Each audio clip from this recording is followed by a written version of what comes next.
Welcome to the Be Your Own Answer podcast, empowering good people like you to amplify your voice, your message, your movement. We believe that when 10,000 uncommon leaders step into high-level platforms, we will transform and heal communities across the planet. It's time to be your own answer. And now your host, Nerissa Street. Welcome to Redefining Good, the Be Your Own Answer series about effective change. In today's episode, I ask you, are you being nice or are you doing good?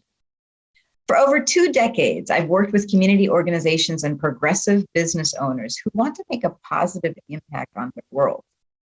I'm always inspired by their dedication to doing something good. What I've noticed is sometimes we start out with good intentions, and we may even have a few good years of programming. But sustaining the work for the long term requires a radical level of organizational self-care that comes from the top. It's leadership, and that's you. If you, as the leader of the organization, aren't used to the intentional practice of self-care, you may find that it's a challenge to keep up the good work. So here's what I mean. As a company driven for social benefit, you may think that it's important to run your business to be intentionally nice. But what we've traditionally defined as nice in our personal lives can be deadly if you want to have a sustainable impact in your community. Ask yourself the following questions. Do you ignore your feelings in difficult conversations, staying silent instead of directly addressing conflict? Do you need to know as much as possible before you start? Because you don't want to do the wrong thing. Do you see yourself as strong, and in some cases stronger than your clients, your friends, and even your competitors in the market? Are you concerned about worrying people so you don't ask for help? Are you concerned that your actions will be misinterpreted? Here's an insight. The etymology of the word nice is the Latin word for ignorant, not knowing. When in the past you showed up as nice, it might have meant that you really didn't know what you were walking into. And so in order to survive, you were pleasant, agreeable, and middle of the road satisfactory. When you're being nice, you're driven by external factors. But here's the etymology of the word good. Good comes from the Germanic word gut, which actually means united, aligned, and fitted, specifically having the right qualities and desired. When we are doing good, we're aligned with what our community wants, and we're aligned with what we need as well. But let me be honest with you. What I need is a moving target. Sometimes I need help, sometimes I don't.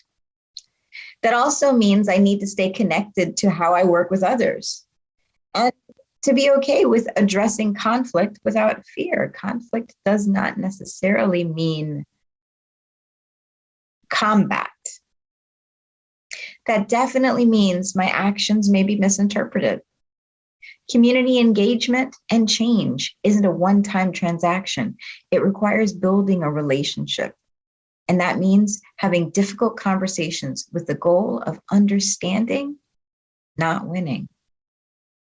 Do you try to control what people think of you so that you can be seen as a good person? It's okay if you do. But that's a defense mechanism developed out of a survival mentality. You might be concerned about the sponsors of your program or the investors, or hopefully you're concerned about your clients. But what they're concerned about is whether you're going to do the good you promised. So normal businesses have quarterly earnings reports. And community change is measured in data and evaluation reports. If you're working with a 6 and 7 figure investor or funder, they expect that how you start may not necessarily be how you finish. They're expecting that your work plan will change as you execute your good work. You can't possibly anticipate everything in advance. The need to be nice is actually the fear of being perfect. And perfection is the enemy of completion. So my colleagues in the field, the world is calling you to step up your good game. Don't you want your great community impact to be there after you're gone?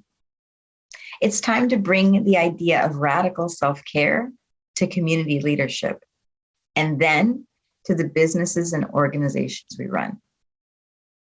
If you're used to doing the work by yourself, this mindset shift can feel daunting. So that's the next episode in the series, titled, "It's Not Lonely at the Top. So Why Are You Isolated?" Subscribe to this podcast here and turn on notifications so you don't miss an episode. And tell me your thoughts about this series. Comment on our YouTube page or send a direct email to beyourown.answer, all one word, @gmail.com. Catch us again. Thank you for listening to the Be Your Own Answer podcast. Share this episode with someone who needs it. Find us at beyourown.answer.com.